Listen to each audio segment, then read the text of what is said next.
Hey, it's Matt. Welcome to Unbearable 73. Now on YouTube and Rumble actively. Uh, like if you like, as we say below, I'll give all the message at the end, blah, blah, blah, blah.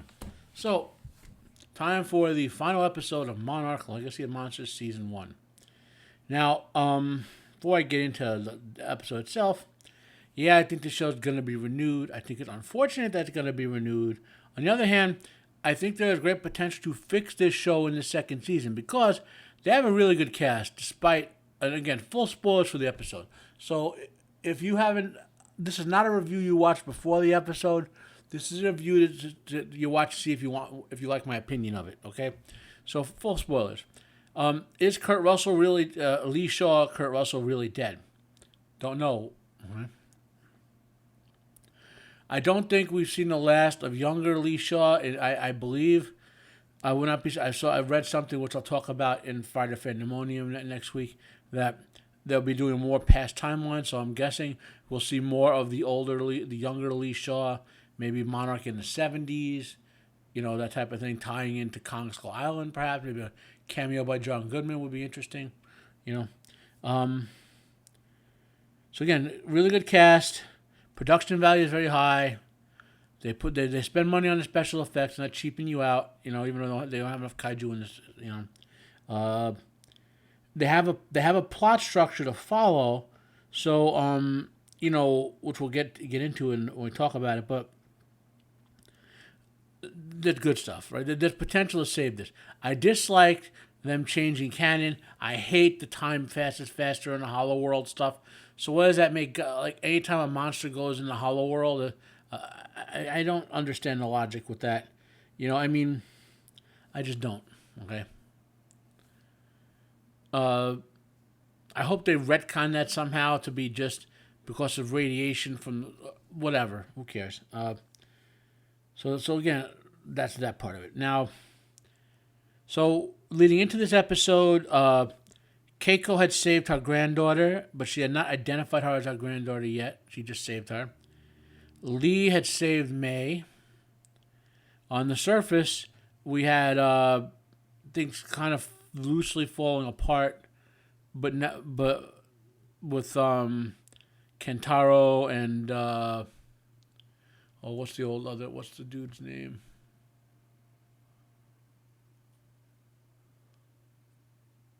Joe. Okay, I believe his name is Joe. Okay. Yeah. So everything had come together in the two timelines, right? I'm done complaining about the things I want to complain about. Except when we get into, you'll hear my complaint. This is how long? Let's see. So this is basically a 40-minute, 38-minute episode, somewhere around there. And 10 or 15 minutes of it are, again, stupid drama. But let's do our little flash review. Okay, so this is kind of where we left off. Keiko and had rescued her granddaughter. And I keep calling her Keiko. The daughter is Kate, obviously.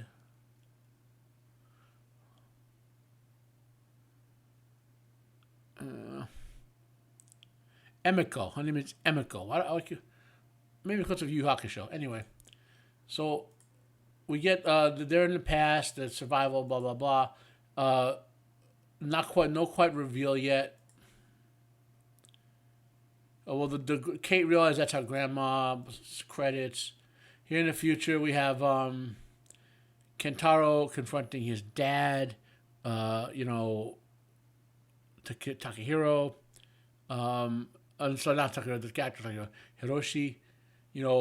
And this is where we get a bunch of garbage, a bunch of melodrama based on that stupid polygamy stuff they put in here. Okay, solely based on that. And so that's 5 to 10 minutes episode, which could have been gotten rid of. See, garbage time. So now back to in the Hollow Earth, and we get the introduction, and they did this fairly well. Okay, so they knew they could. Oh, whoa, you're aging real slow, and it's 70 years in the future. Blah blah. They do work the scene out fairly well. How they reveal to Emiko that she's basically time skipped due to the Hollow Earth. So I like this. Again, there's a lot of really good stuff in this show in general. Like this scene is nice. I mean, granted, Miss Kudo, Koyoko Kudo, is a better actress than any of the young actresses, which isn't saying bad about them. She's just more veteran, you know. And Kurt Russell is, of course, a master. So they worked that out, you know. This is the reveal, and again, this is a great scene. If there's one scene's holding, you could watch it. Look at the real emotion. You kind of believe like Kurt Russell, you know, and the reunification, and then she's struggling with it, and then she learns she has a granddaughter, and she's kind of ambivalent about it, but happy, and you know, because she knows she missed the time. Now here, this stupid character on the right, totally worthless. Why couldn't we pay money to get one of the characters like Genocide Mom or Kyle Chandler's character here, or even Charles Drance's character? Would have made it real interesting. Okay, instead we get this. You know. So he leaves Monarch to go to work for Apex Cybernetics because of all this crap here, which is time skipping. So they're back in the past, and there's some great work here. They're trying to survive, talk about, and then this is their work. She's telling us about the signals she sent to let them know she was down there, which is that second gamma ray signal that they found. So this is Kentaro, not Kentaro, Hiroshi taking stuff out of the mom's his second wife's house, and again, 5 for 10 minutes of pointless garbage time because of the polygamy. Don't care, garbage time, don't care. Back to where you do care. So again, and now this is pretty good. The kid's trying to figure out where his sister is, trying to remember a plan. You know, we just kind of glossed over them in the Hollow Earth. They come up with a plan too. So we have.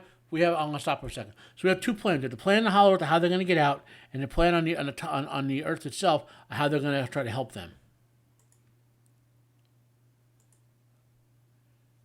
So they kind of talk and drink. They both know they're bonding over it. Good scene here. You know.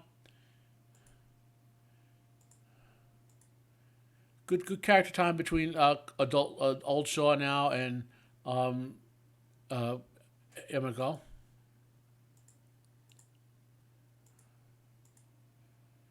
You know, again, now they go talk to Hiroshi son. You know, again, because Hiroshi wants to find his daughter. Blah blah blah. The three guys on the surface getting their plan together, talking about stuff. Again, good scene here. No more stupid melodrama from polygamy involved. And I believe this is when they decide to go to APEC. They're implementing their plan. They're trying to get this thing someplace we don't know yet. Now, what he said is, can you configure this thing to its original setting, which is and its original setting was basically a Titan caller, right? So we know he wants to somehow summon a Titan with it. So here we go. We get to where the original probe is, near the original rift, which I believe was in Kansas.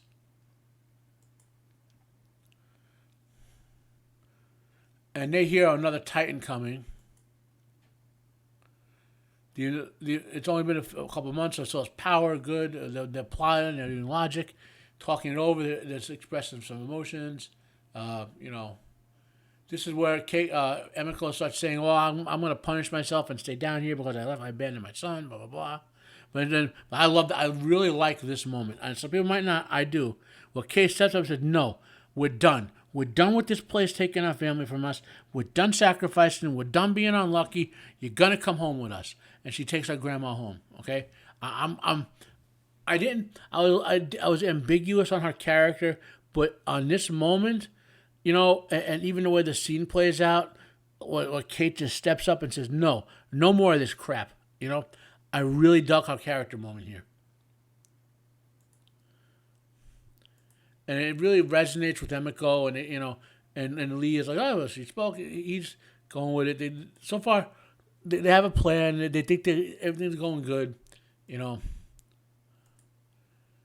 And now we get the Titan showing up, and of course it's an evil Titan, of course. And we have Kurt Russell Shaw out there trying to get the thing together, making the sacrifice if he has to make it. This scene kind of. It's belabored a little bit. I don't know. It just felt a little too long, this part of it right here. But he gets it together, you know, and works it out. And all of a sudden, a Titan comes out of the, and we know by the sound of it, We know it's Godzilla now. But we knew by the sound of it coming. This was Godzilla. Okay. And we get a nice little Titan fight here. Godzilla just raffle stomps this guy. This is the best, arguably the best scene in all of Monarch. Right? Is this fight between Godzilla and this dragon. And the dragon, it's not just Godzilla insta-killing him. The dragon spits on him and blinds him up. And Godzilla's like, what's this crap going on? And, real good fight there. Godzilla finishes it, rips it apart. And this is where the episode kind of lost me a little bit. I did not want Lee Shaw's character to die, okay? Which is good in a sense. You shouldn't want the characters to die. But I think narratively, it doesn't work for him for this to be the conclusion of his arc, okay? So I'm hoping he's still alive down there. And what that'll let them do is time skip, because he's very old. So they'll time skip him forward to he'll come out of the hole. It'll be far from where because he went back up now, he'd age with the rest of them, get older and decrepit. Down there, maybe there are 2 weeks, 3 or 4 years will pass, and he can come out later, right?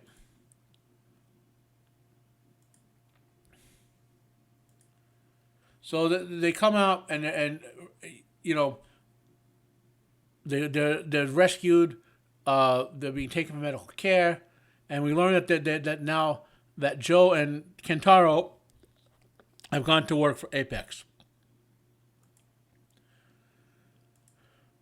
She meets her son, and then she's going to meet her grandson. This is a really good reunion scene. The actors do a great job. Again, quality acting here, especially by the Japanese actors. And then we get, then they got to run because they're basically, I think they're on Skull Island at this point. She sees a kaiju coming. Yep. So, and we get a little Kong time, and that's our conclusion. So, if I had to guess, they're just skipping the plot of they time skip forward 2 years. So they were in late 2014 for most of the season up until they came back from the Hollow Earth. Now they're in 2016, right? And Godzilla 2019 occurs in 2019 because 5 years after 2014, right? And Godzilla vs. Kong occurs in our real world it was 2 years after, but I don't know if there was 2 years between. In our real world it was 2020, early 2023. So I don't know if 4 years passed, but in the universe, right? But I have a feeling if they're gonna bring Kurt Russell back, they can use the Hollow to time skip him forward without aging him very much to get him closer to that Godzilla vs. Kong. Because like when it comes back for the next season, if it's gonna come back, it's high enough rate it's gonna come back.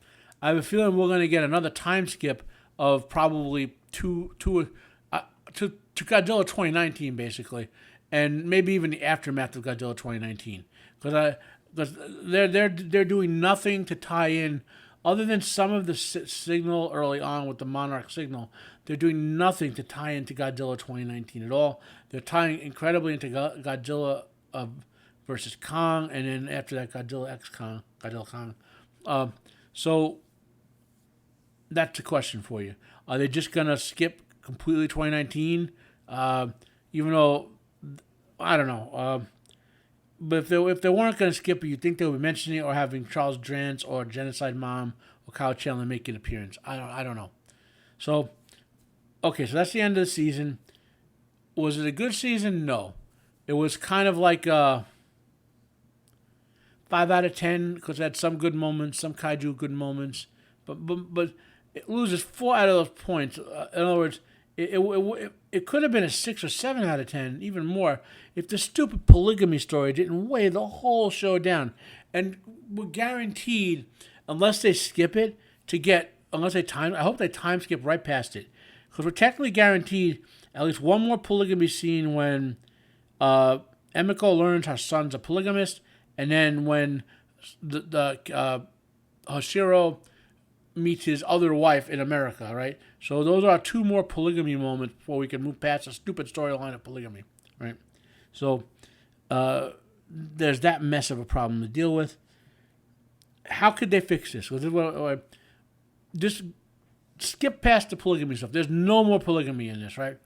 And in fact, if you're, in my view, tied directly into Godzilla, King of the Monsters right now. The whole next season is them working for Apex under the idea of making something to beat the kaiju or whatever, and whatever. Well, Monarch, and then you have them investigating Monarch, and then have them live on the auspices of Godzilla 2019, right? In the sense of that causes them to go want to build Mechagodzilla more, right? And that could be an interesting way to go with it. I don't know if they will or not. But like I said, they have to fix this. They want this to be. This was okay at best, really, with a lot of garbage time. And you could have cut 2 hours or more of this out of stupid polygamy and other relationship nonsense, right? So, in any case, I'm gonna rate this episode. The season's a 4 or 5 out of 10. The episode, tough, 7 out of 10. 2 of those points come from that nice kaiju fight with Godzilla and the flying monster. Okay, and then there's some cool moments with Kurt Russell's character, Lee Shaw, and there's some real good character moments. So with Kato and Lee Shaw and Emiko, really good character moments in there, right? So that's it. That's my end of my review for Monarch Season 1, Episode 10. I will on this Friday for Endemonium, I have an article I will talk about more about what I think could be in the future for this show. I hope you enjoyed my reviews. And like if you like, dislike if you dislike. Comment down below if you have any questions or suggestions. Share this video out if you please. Thank you. Have a nice day. I am out of here.